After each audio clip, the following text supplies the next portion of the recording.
Hai teman-teman Mix Hobby Channel, bertemu kembali dengan saluran kesayangan saluran yang menceritakan mengenai hobi-hobi dari Mix Hobby.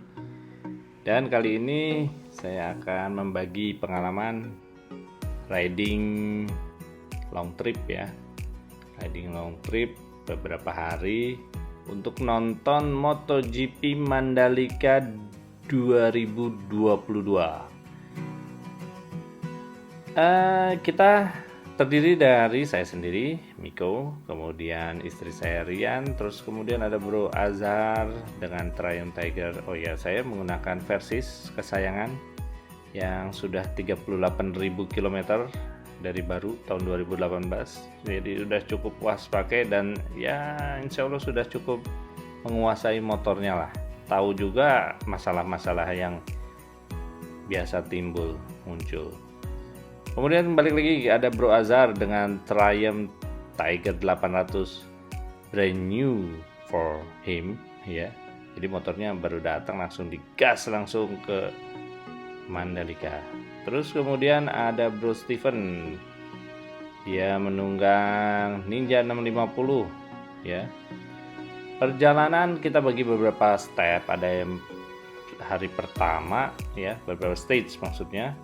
Hari pertama perjalanan itu dari Cirebon sampai ke Purwodadi ya. Karena perjalanannya mulainya siang hari itu sekitar jam 2, jam 3, sampai di Purwodadi itu sekitar jam 9-10 malam. Lalu kemudian keesokan paginya dilanjutkan perjalanan, targetnya sampai ke Ketapang, kalau bisa sampai Gilimanuk ya, karena perjalanannya panjang dan waktu kita mepet untuk menonton race di hari ketiga GP Mandalika.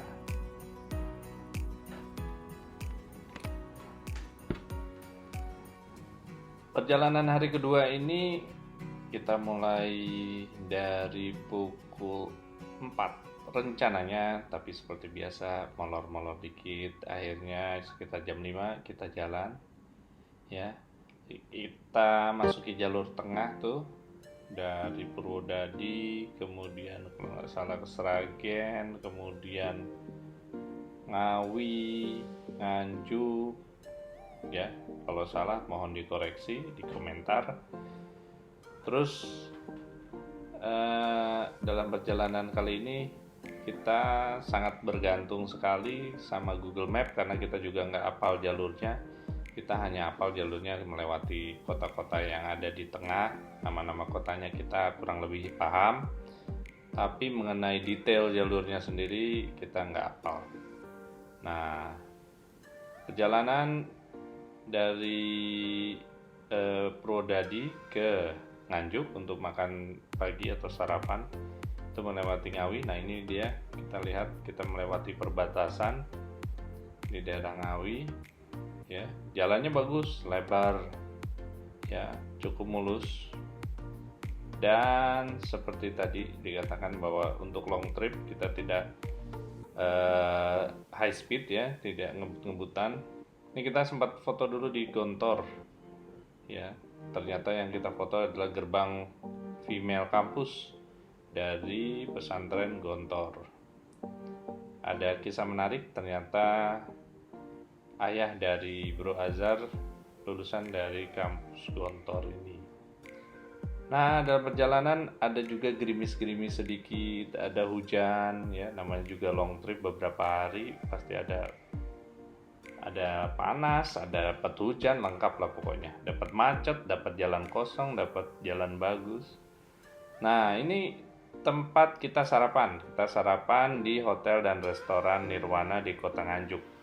Ini kita lihat banyak sekali motor-motor ya, motor-motor besar yang juga ikut sarapan karena sepertinya Nirwana ini merupakan tempat transit yang ideal baik dari arah timur maupun dari arah barat bagi para rider-rider yang melakukan long trip ya di Pulau Jawa. Dia biasanya hampir 3 kali saya long trip ke arah timur, ke arah Bali selalu berhenti di situ. Jadi seakan-akan dia menjadi target untuk tempat peristirahatan.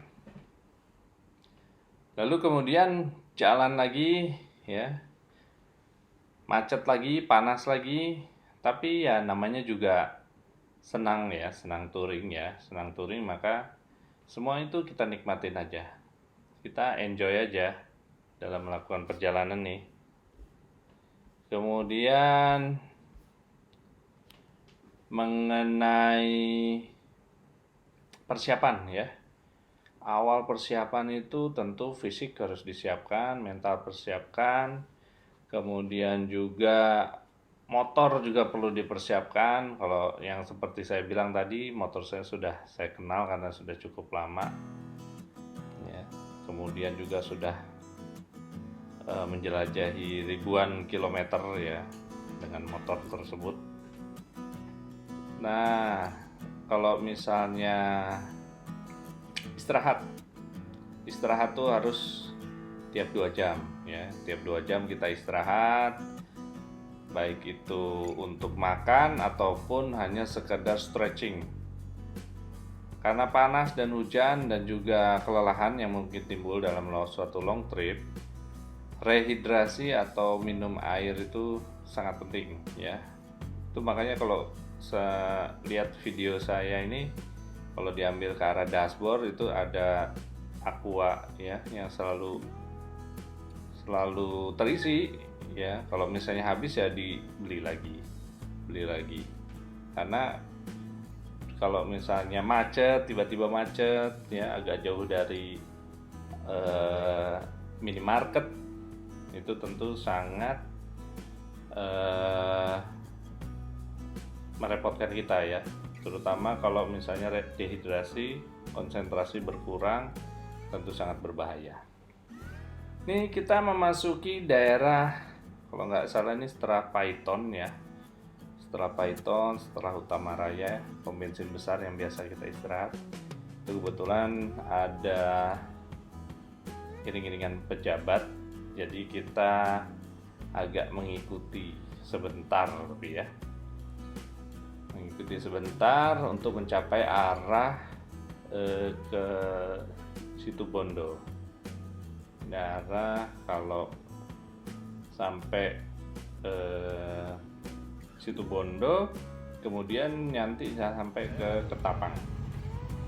Nah, ini kita lihat, ini sudah sampai ke pelabuhan Ketapang.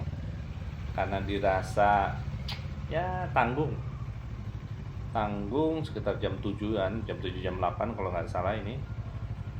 Akhirnya kita putuskan untuk naik ke kapal dan mencari hotel di daerah Gilimanuk ya. Nah, saat kita di kapal, kita sudah mempersiapkan untuk planning istirahat sampai di Gilimanuk, dengan sebelumnya kita makan malam yang ada di daerah pelabuhan Gilimanuk. Nah, jangan lupa bila teman-teman ini melakukan penyeberangan ya, surat-surat kendaraan harus lengkap, karena begitu melewati penyeberangan, polisi Bali akan memeriksa surat-surat kendaraan, termasuk dalam hal ini status vaksinasi.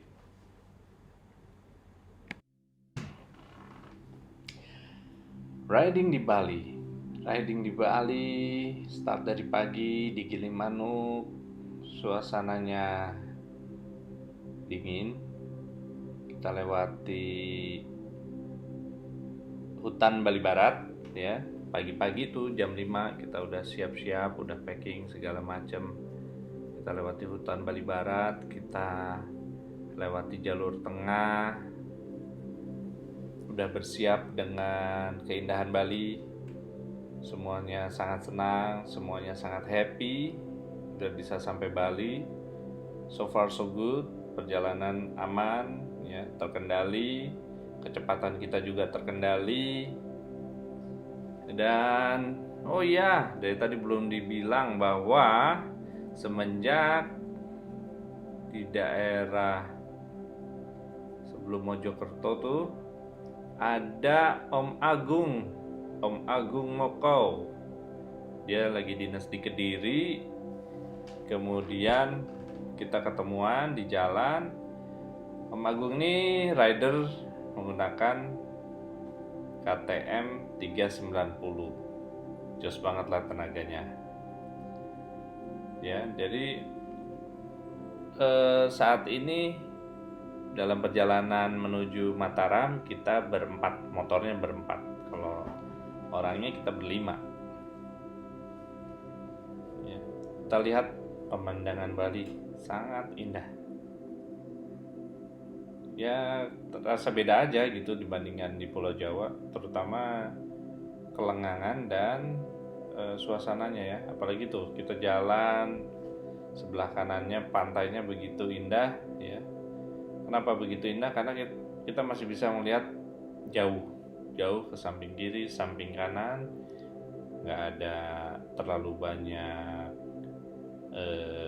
daerah komersil ya. Semoga tetap bisa dipertahankan keindahan Bali sampai tahun-tahun berikutnya. Tetap dijaga deh, biar kita nggak bosen-bosen kalau riding sampai ke Bali.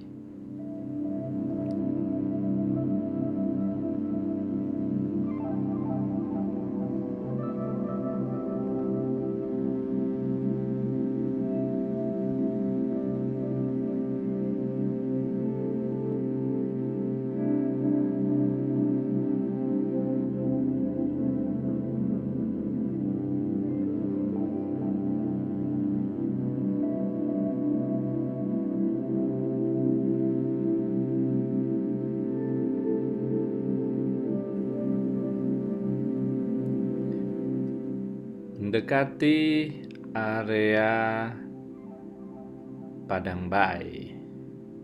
Ternyata pelabuhan penyeberangan Padangbai sudah ramai sekali oleh motor-motor dan juga mobil bagi antusias MotoGP Mandalika. Ini pertama kalinya setelah 25 tahun.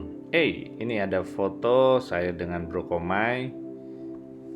Mereka dari Medox, ya ada dari Modox tadi, Medox Sukabumi, kita bertemu. Mereka pulang ke arah Bali, kita datang. Jadi mereka nggak nonton race-nya, mereka nonton kualifikasinya. Ini kemudian hari H race day. Ini tempat penginapan Az-Zahra di Mataram, ya. Ini adalah hotel atau guest house syariah. Jadi bagi yang berpasangan harus bisa menunjukkan bahwa mereka adalah suami istri yang sah. Kalau nggak boleh nginep di sini. Ya, tentu saya sama istri saya sah dong. KTP-nya sama, alamatnya sama, buku nikah juga untuk nggak diminta, nggak dibawa sih. Nah, race day kali ini kita riding sampai ke sirkuit Mandalika ya. Jaraknya lumayan dari Mataram sampai Mandalika. Lupa, tapi waktunya kurang lebih sekitar 1 jaman ya. Box kiri kanan saya lepas karena berpikir akan padat. Jadi kalau misalnya masih ada box kiri kanan susah untuk nyalip. Ini jalan ke Mandalika, sirkuit Mandalika. Top banget lah pokoknya jalannya ini. Ya, walaupun padat, ramai yang datang ke arah sirkuit Mandalika, tapi karena infrastruktur jalannya bagus, semuanya bisa terkontrol. Bagi yang telat mungkin akan mengalami kemacetan, tapi bagi yang berangkat jam 7 masih agak lengang ya.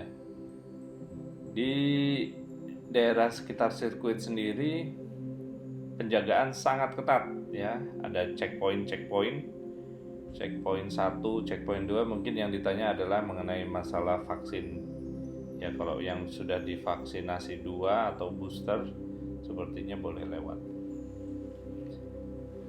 Nih, kita bisa lihat ya, jalannya panjang, lurus, like a highway.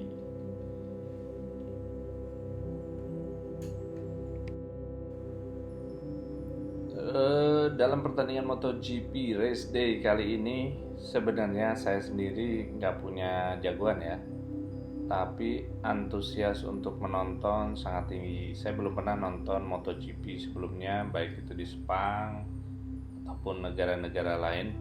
Hanya memang rajin dan rutin nonton di TV. Karena menurut saya ya sangat menarik aja MotoGP itu dibandingkan F1 ya. Aksi salip-salipan, ya, overtaking, kemudian drama accident, ya, itu sangat-sangat lebih menarik dibandingkan dengan F1 yang cenderung relatif lebih monoton. Ini kita balik lagi nih, jalannya panjang ya menuju sirkuit Mandalika. Tuh tulisannya Welcome to Mandalika. Nah, bundaran ini adalah menjadi bundaran yang titik lepas saat malam saat bubar tuh. Jadi pertama kita parkir dulu, ada area parkir barat atau parkir timur. Kemudian dari area parkir barat parkir timur kita naik shuttle ke tempat penukaran gelang ya. Penukaran gelang, jadi masuk ke dalam sirkuit harus pakai gelang. Terus dari tempat penukaran gelang naik shuttle lagi ke pintu gerbang sirkuit. Dari pintu gerbang sirkuit kita jalan kaki, cek. Lumayan jalannya. Berpikir untuk membawa anak tahun depan, tapi setelah melihat kondisi sepertinya kasihan kalau anak kecil diajak nonton. Jalannya jauh ya. Lalu saat kita di dalam, tempatnya rame banget, ya, rame banget. Ada banyak stand, ya, stand souvenir, stand dari koperasi dari tiap provinsi sepertinya mengirimkan delegasi atau utusan untuk menjual kerajinan-kerajinan daerahnya. Dan yang sangat disayangkan adalah yang jual makanan terbatas banget. Jadi yang antrinya banyak banget sampai ya mau dibilang kita kelaparan karena nggak ada makanan yang gampang diambil. Lalu pengalaman saat race day, saat Moto3 and Moto2 panasnya luar biasa sampai bolak-balik pakai sunblock ya. Tapi begitu MotoGP mau dimulai, tiba-tiba mendung dan hujan deras sekali. Jadi saya ingat banget announcer memberitahu bahwa 3.15 pit lane akan dibuka, tapi sampai 3.45 tidak akan dibuka. Lihat di sini, kita semua pakai jas hujan, ya. Lalu pertandingan seru berakhir dan kita bubar. Saat bubar bisa dilihat bahwa penontonnya banyak banget. Lihat, waduh, terus kemudian tanah yang tadinya ya keras ya karena nggak hujan, jadi becek deh. Masalah utama adalah macet, luar biasa macet luar biasa. Shuttle bus yang tadinya akan menjemput kita dan mengantar kita ke parkiran itu terjebak macet. Jadi kita jalan sampai parkiran, dan sampai parkiran kita nggak bisa keluar. Alhamdulillahnya banyak pedagang warga sekitar yang jualan, jadi kita bisa beli Indomie, Popmie, terutama Popmie ya, bukan Indomie, Popmie. Kita makan dulu ganjel. Ternyata saya baru bisa keluar sampai di jam 12 ya, karena dari parkiran itu susah, dan itu pun perjuangan. Ketemu teman-teman dari ZX25, kita bantu keluar, turun dari trotoar yang terdiri tanah ya. Oke, singkat cerita, race day sudah selesai. Besoknya kita pulang kembali. Pagi-pagi jam 4 kita jalan sampai pelabuhan Lembar. Ternyata kapalnya baru jalan sekitar jam 7. Ya udah, kita langsung jalan aja di daerah Bali. Kemudian di situ kita berpisah, teman-teman. Agung Mokau sudah pulang langsung saat malam setelah race ya, jadi di hari Minggu. Kemudian Bro Azhar dan Bro Steven sampai Denpasar, mereka naik pesawat. Saya dan istri memutuskan untuk riding pulang. Kita balik lagi tuh lewat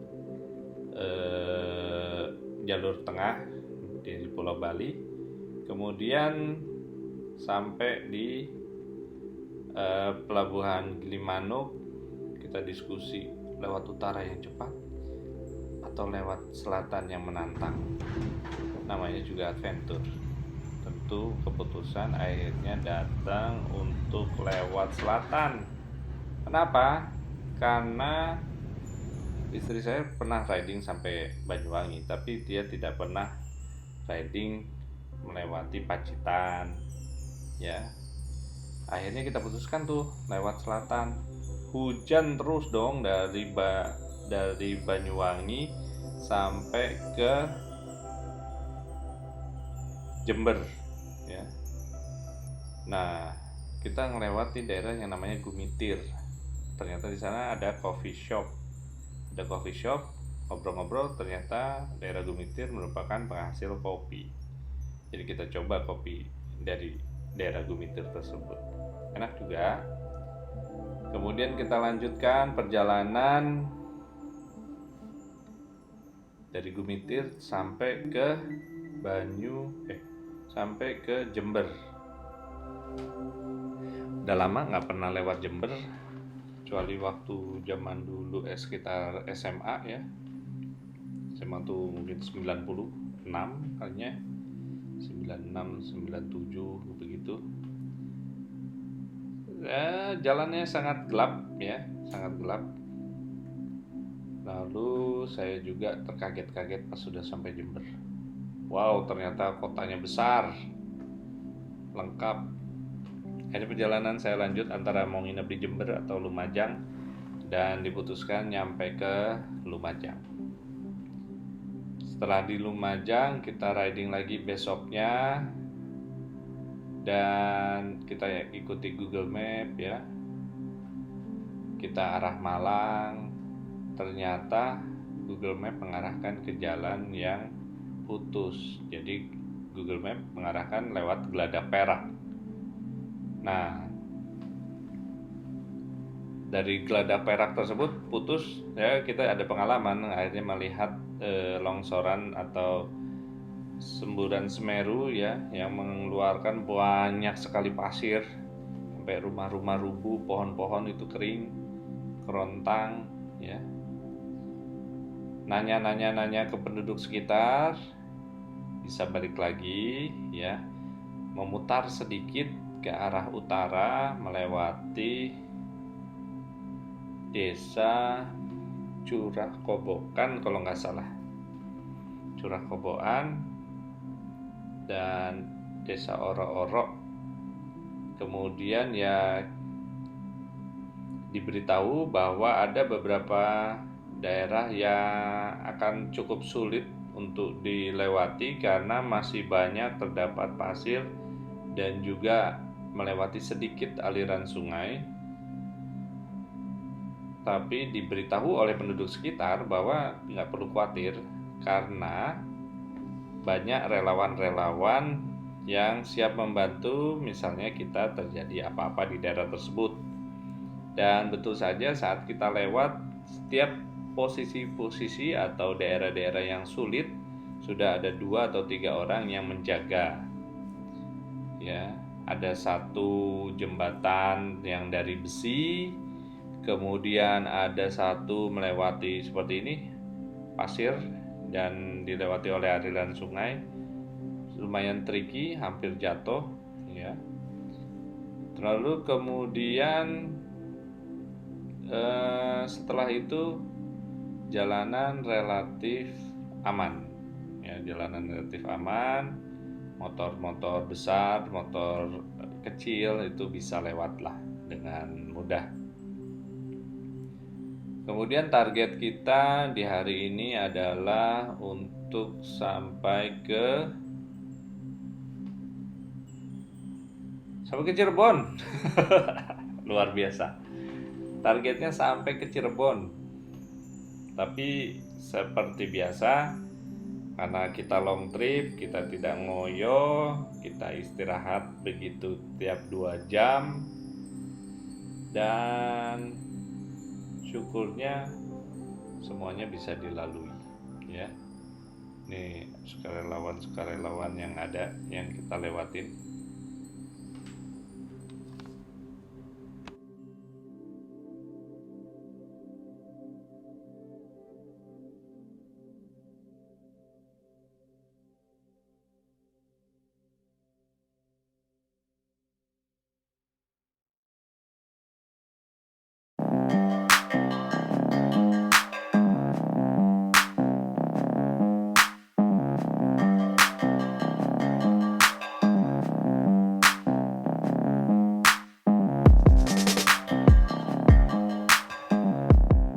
Nunggu yang depan bebas dulu biar kita tahu mana daerah yang gampang kita lewatin, mana yang susah. Nih sungai agak dalam.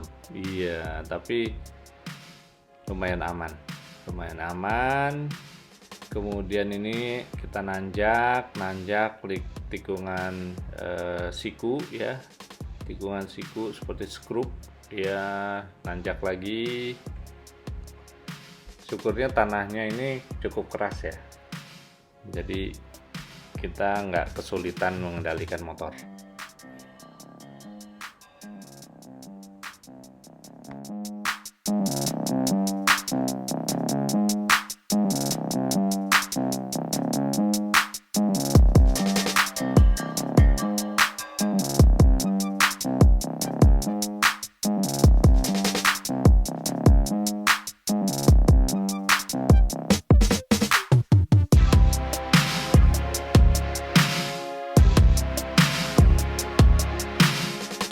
Setelah lewat dari tadi ya, jalur alternatif menuju Dampit dari arah Lumajang, kita melanjutkan perjalanan ke arah Kepanjen, kemudian juga ya memasuki area Kota Malang. Ternyata di sana kita lewati yang namanya Stadion Kanjuruhan Malang ya. Stadion Kanjuruhan ini saya sering dengar di TV aja saat Arema Malang bermain ya. Tapi tidak pernah tahu posisinya di mana. Alhamdulillah berkat riding lewat jalur selatan, akhirnya saya tahu lokasi Stadion Kanjuruhan ini. Lalu kemudian kita lewati Kota Blitar ya, makan siang soto, kemudian lanjut lagi sampai target selanjutnya adalah Pacitan.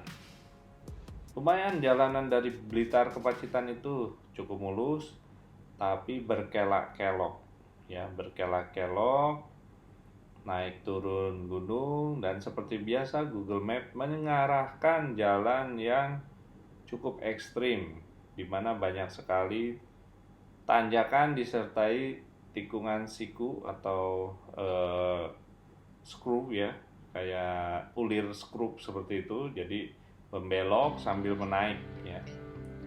Dan target kita adalah Pantai Soge yang cukup terkenal di area Pacitan. Kita istirahat sejenak di sana, kita foto-foto, kemudian sempat beli kelapa muda. Kita beli 2 kelapa muda, dan sekitar pukul 6:30 malam saat sudah gelap ya, nggak kelihatan apa-apa di pantainya, kami lanjut lagi ke arah barat, arah pulang. Bapak penjual kelapa muda sudah wanti-wanti, nanti kalau misalnya mengikuti Google Map itu akan diputar, jadi harus lurus. Tapi ya seperti biasa, karena kita nggak tahu apa yang diputar apa yang lurus, ya kita tetap aja ngikutin Google Map. Nah, jelas di situ ada jembatan yang cukup terkenal mungkin karena ada tulisan Jembatan Presiden RI ke-6.